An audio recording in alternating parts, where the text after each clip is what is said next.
Ira Epstein of Linn Associates with your weekend edition of this agriculture update for Friday, and this is the 3rd of May, 2019. We're around 2:25 in the afternoon as I'm recording this. Now remember, on the weekend edition, we'll start with one monthly chart and then everything else moves to weekly charts with the idea of getting a little longer term perspective for the market.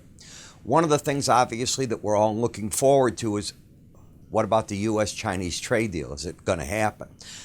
We had one leg of it happen this week. Now that our team's back, now the Chinese team comes in.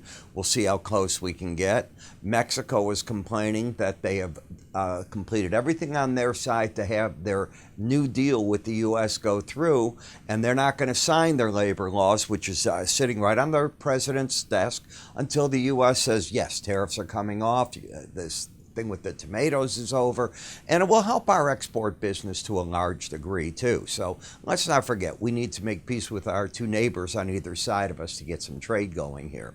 In any case, the wheat market was down today about 6, the beans down another penny, and in the corn market, up just a fraction. Obviously, everybody's looking at corn and looking at all the wet weather and wondering how delayed the planting's going to be in a number of areas of the U.S. That will play out.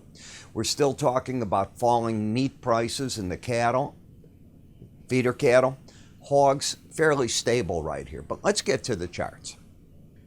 If you take a look at the settlement price at $8.29.5, you're down 11 3/4 cents, and you're putting this chart right back into the low areas that you had a year ago at this time. If you think about it, we can come here and you can see what I'm getting at. If we come back here, you had a settlement price $8.45 and then $8.33 right here. If we come forward just a little bit, there was a close of $8.39. Then the market rallied until you're starting to break again, and you're through those numbers. That's my point. The market is just on a monthly chart, still in large trouble. When you come to the weekly chart, and this is just the chart of the weeks, you're still stuck in the range that we had up here, all the way up and all the way back to the 810 area. We had a 38% bounce, and now the market is coming down. And the question is it going to get through this 810 zone or not? The settlement, as I said, 829.5 on the week. When you look at a weekly chart with the swing line study, and what the swing line study does, if you're new to this, it looks for 5 sets of rules. One of the rules is, do you have a higher high day, lower low day, inside day, outside day up, outside day down? And then when I wrote this study, what I'm looking for is a trend. I define a downtrend as a position where you've got lower highs, which you have here, and lower lows, which you clearly see. That's the definition of a downside. The risk in being short right here under the current pattern would be to take out this 907.25. I'm not saying it's going to happen, but it helps define risk.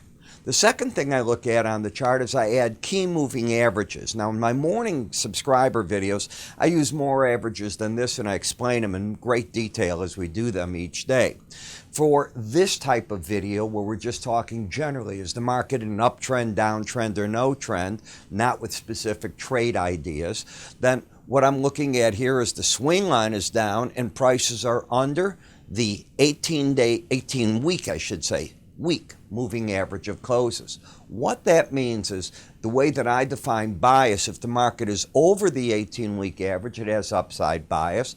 Under it, it has downside. And it acts as a filter on the swing line, saying, yes, you can go with signals that come from it, or no, you can't. So the first thing is the trend is down, the bias is down.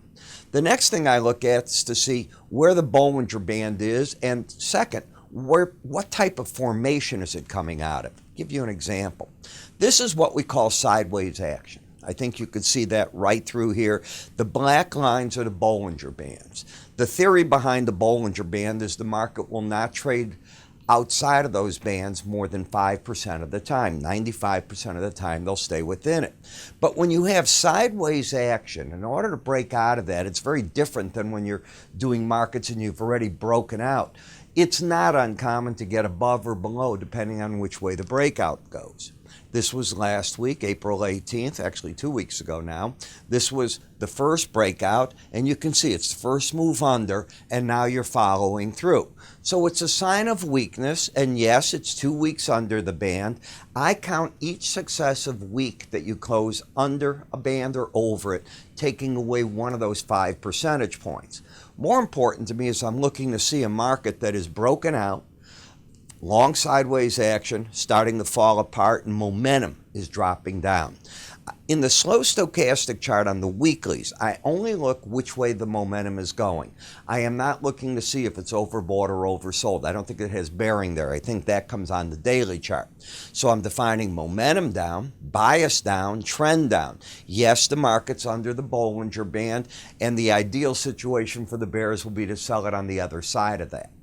When we come to the meal market, this is just starting a breakout to the downside. Will it follow through is now the question. You can see, again, the sideways action. Here's your first test. Now, we tried 2 tests before, and you can see they didn't result in the market going anywhere.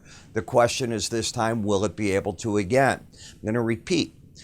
In fact, in my charting course, I teach you do not add fresh sells under a Bollinger Band, and you don't add fresh buys over a Bollinger Band. So the question is, does it move to the right? The resistance in the market is way back at the 18-week average at 307.30. Trend down, bias down, has hit a downside target. On the bounces, I'm still looking to see if we see resistance by new selling coming in the market.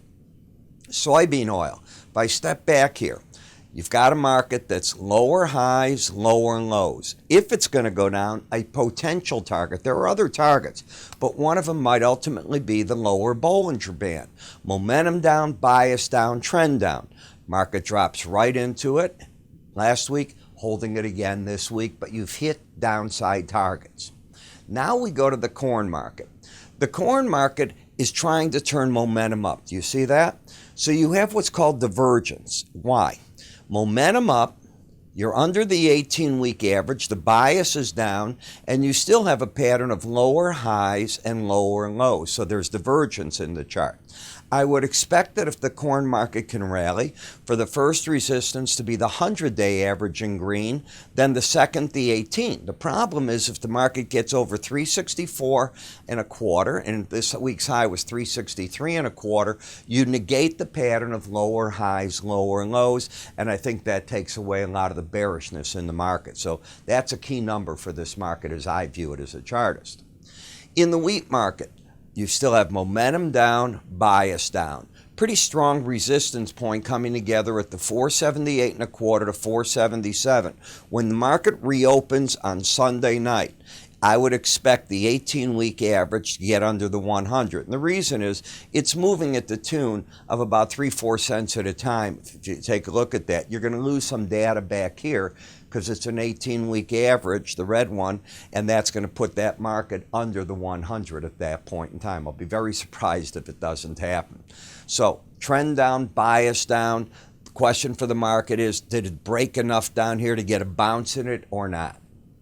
In the cocoa market, this is an attempt at being bullish on the weekly chart. I should have really taken this arrow and put it right here because you now have higher lows, higher highs. You fought a battle right here last week at the 18-week average, and by taking out last week's high, at least on the weekly chart, you've got the higher highs, higher lows, resistance, the upper Bollinger Band at 24.57, support 22.88. What would take the market back into a downtrend is not getting up over 24.54 and getting under last week's low, and that low is 22.60. Then you'd have lower highs, lower lows. First support would be the 100-week average, and then possibly the lower Bollinger Band. In the sugar market, you hit a downside target this week. Let me take you to last week. Market fighting sideways at the 18-week average of closes. You can see the market was being stalled out against the 100-week without hitting the upper Bollinger Band. This week, if it drops down and it's in a downtrend, you've got lower highs, lower lows, then one of the targets becomes the lower Bollinger Band, which you hit this week and bounced away from a little bit. Trend is still down. I'd expect the bears to be waiting for rallies to sell into the market still. In the coffee market, on the daily chart, the market went over the 18-day average. On the weekly, it did not. In fact, you have an outside week down. So now here's how that works. Outside weeks are important, be they on daily charts or weekly. My teaching method is that if the market takes out the high of an outside week down, either the next week or the week following that, it's a sign that the market has run out of the downside momentum, and I then look to see the closest of the main moving averages, which is the 18-week average, and that becomes a potential target in the market. Not the upper Bollinger Band. I don't care if it goes there. It's the closest number. In the cotton market, you have fallen back with the swing line down, and if you take a look, the 18-week average, the number I call the line in the sand because so much happens from it, is 74.60. We got to 74.65, so we're knocking on the door. Momentum down, trend down, but not the bias. You didn't close under that. You need to close under 74.60 to give this market that oomph to the downside. In the cattle market, you've just come from 130.45 to 113.42. You talk about a market that falls fast, this is it. It went into a downtrend as soon as you took out this number right here. Why that number? Well, I already had the lower highs, but now I'm breaking through that number, and if you break through that, what you've done now, you got your outside day down, you're putting into line first, the potential for the Bollinger Band. It didn't even pay attention to it. It just slid through it and slid through this week as well, the 100-week average. Pretty nasty chart. In the hog market, there's still all the talk about hogs getting a lot of business out of China because China's going to have to cull and keep culling so much of their herd. Now, their people are used to eating pork. That doesn't mean you can't substitute some beef, some chicken, and so on, but it's a mainstay of the diet. So, yes, the daily charts fell back, and you can see you've had a couple of weeks down, but you've done nothing in the way of damage to the longer-term chart, which is still higher lows, higher highs. What it did is properly, in my opinion, you had gotten over the upper Bollinger Band. Then the market starts pulling back. You come under it. You got a couple of times under it now. You'd have to take out this 76.30 on the current chart formation to break the uptrend in the market. So you put it all together and you try to come up with game plans. Now, that's nice for looking with you and me at what? At the longer term picture. But the shorter term picture is what I do in the mornings in a video that only subscribers can see. I cover 40 futures markets and 5 ETFs. I do it the same way each and every time. And what I mean by that is there's a sequence to them. And I will review them just in the way that's going to pop up on this screen. So I'm going to start with the stock indices, then I'm going to move on to the currency markets. I'm assuming you're having a cup of coffee with me at that time. And believe me, I'll drink because we're going. I'm not drinking hard liquor at that hour. By the way, I'm doing these about 6:15 in the morning, Central Daylight Time. So I want them in your hand before the market's open. That way I can tell you what I'm seeing on the chart, what I think the pros are doing already, the setups that I'm seeing in the markets. If there's something that's fundamental or technically important, I'm going to be able to bring it out to you. And then I'm throwing out trade ideas. These are in and out trade ideas. For those of you that like swing trading back and forth, this is your cup of tea. But the question is, what if you have your own trade idea and you don't want to be in and out? You're still looking to see, could this be setting up a position?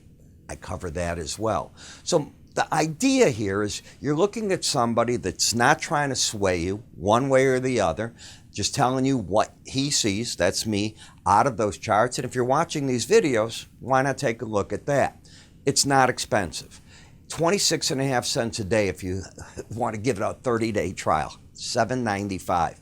After that, you choose. If you want to keep going, it comes $15 a month, or you can buy 1 year at a time for $13 a month, which is $156. Your choice, no contract. You decide what to do.